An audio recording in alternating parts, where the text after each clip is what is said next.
On the 26th of April 1986, near the city of Pripyat in Ukraine, a disastrous catastrophe had taken place. The reactor Unit 4 of the Chernobyl Nuclear Power Plant had broken down, which led to its explosion and subsequently to radioactive contamination of the vast area. In a short period of time, over 350,000 people were evacuated and resettled. A restricted zone was designated around this power plant, which extends to many kilometers. All buildings within this zone, including the surrounding city, were abandoned. At the beginning of February 1987, 9 months after the disaster, a team of scientists from the Moscow Institute of Physics and Technology, which measured radiation in this exclusion zone, received signals that proved the existence of people operating in this area.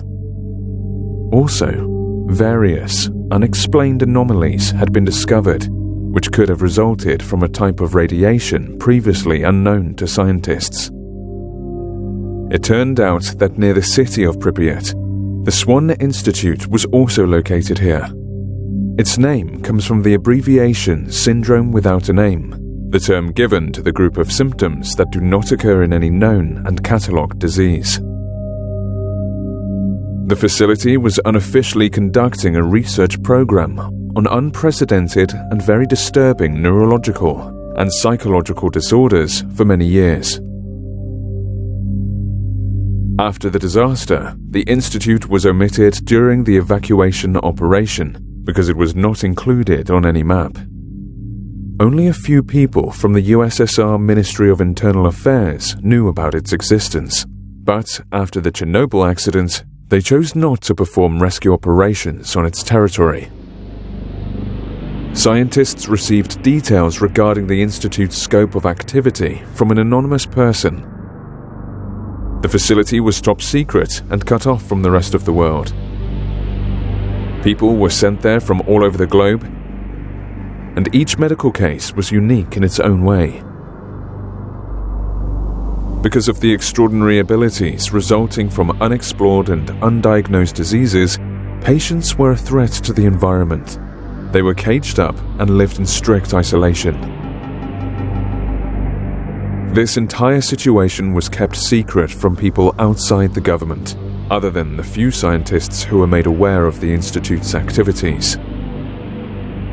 Scientists from the Moscow Institute, experts from the General Nuclear Inspectorate of Ukraine, and the rescue staff decided to send a special research and rescue expedition immediately to clarify the source of the anomalies and to save people who might still be alive. The group was commanded by Alexei Tokovsky, a rescue specialist.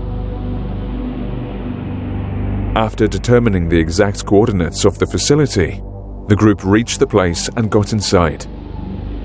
However, all people were separated and lost contact with each other in unexplained circumstances.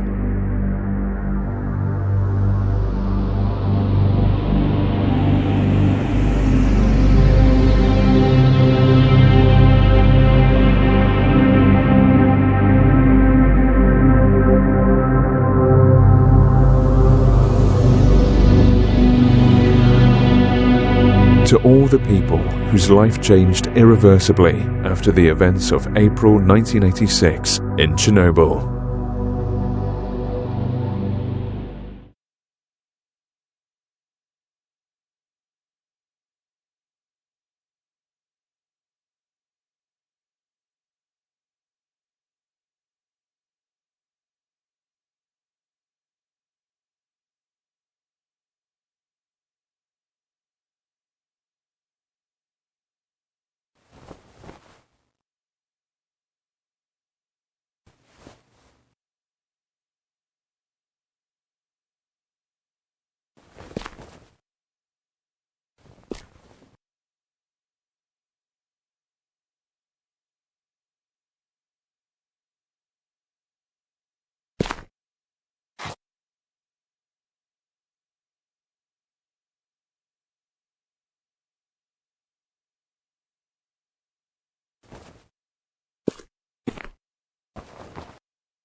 Her medical case was exciting and nightmarish at the same time.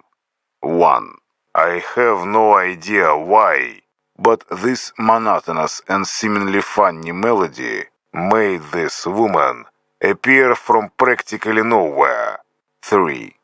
It is a contrast of sorts.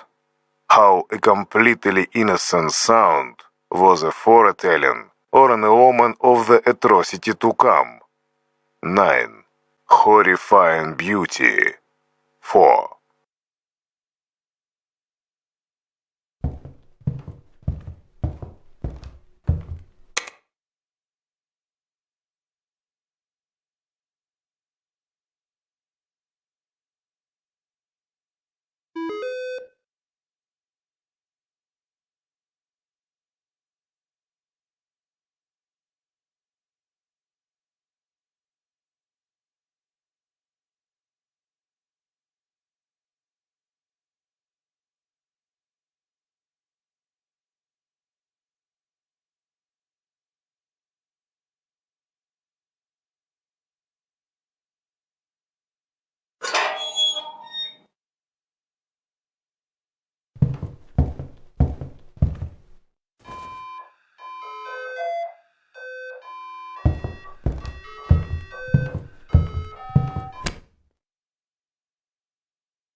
I am an entity born from experiments that had been taking place in this institute. Those who had witnessed my creation called me the S.W.A.N phenomenon. I developed my own consciousness, and I exist trapped between reality and abstract space-time. I was never a regular person, even though I vividly remember the time when I lived free as a human. My condition was incredibly difficult, and no medical doctor could help me. The symptoms increased to such a point I was becoming a danger to myself and my surroundings. I then got rejected by my family and persecuted by various people. They tried to kill me. One day, I received a message from a professor who said he was familiar with my case and thought he could try to help me. He claimed to be the founder and director of a specialist facility for people with rare, unknown and dangerous ailments. I was supposed to be put to various tests and undertake experimental treatment methods. Yes, Professor Andrei Kaydanovskiy. I saw you getting into his office.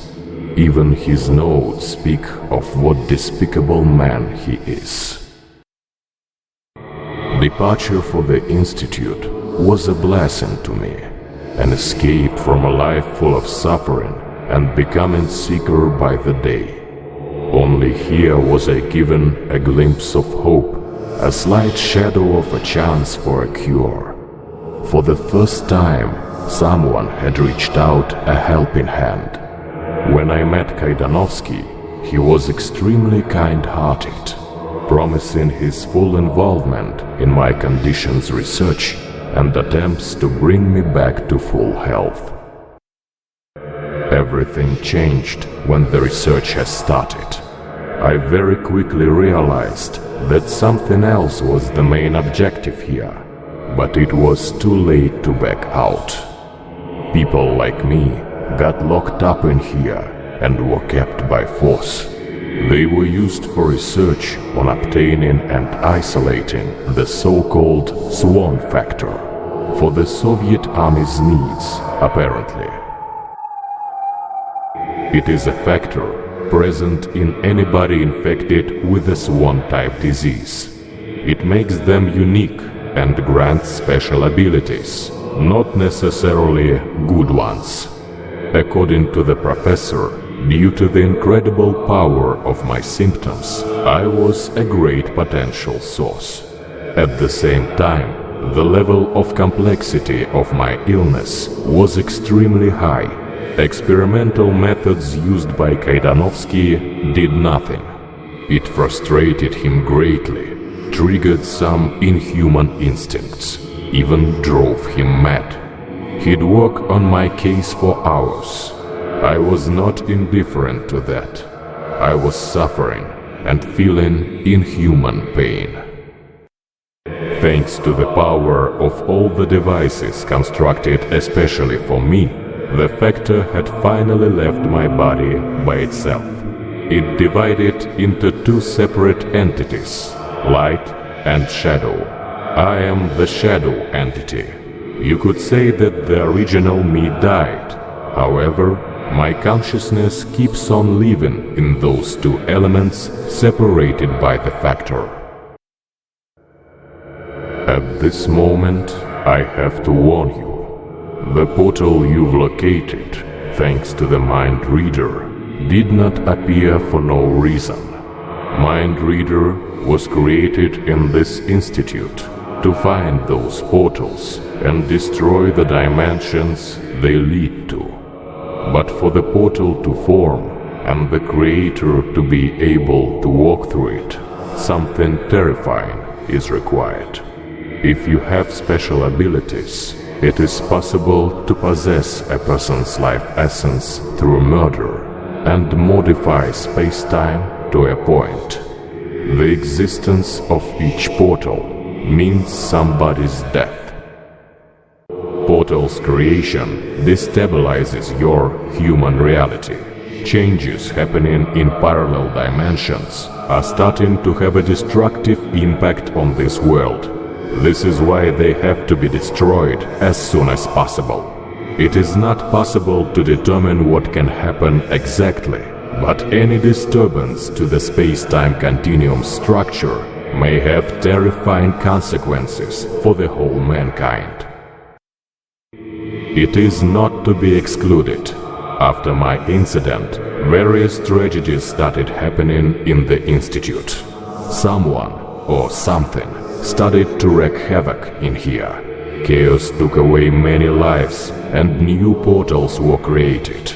It is a lie that the patients did this, although it is most likely what you will read in the staff's notes.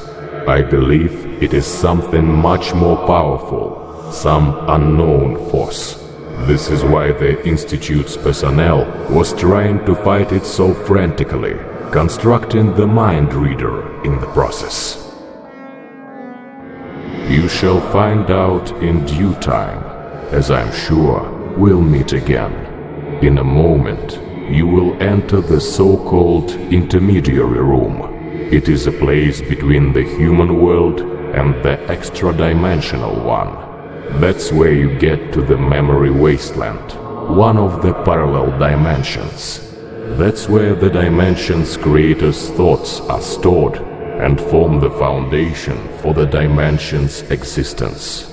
When you destroy them, you return to the Institute, and the dimension ceases to exist. Maybe you'll find more portals when you explore the corridors.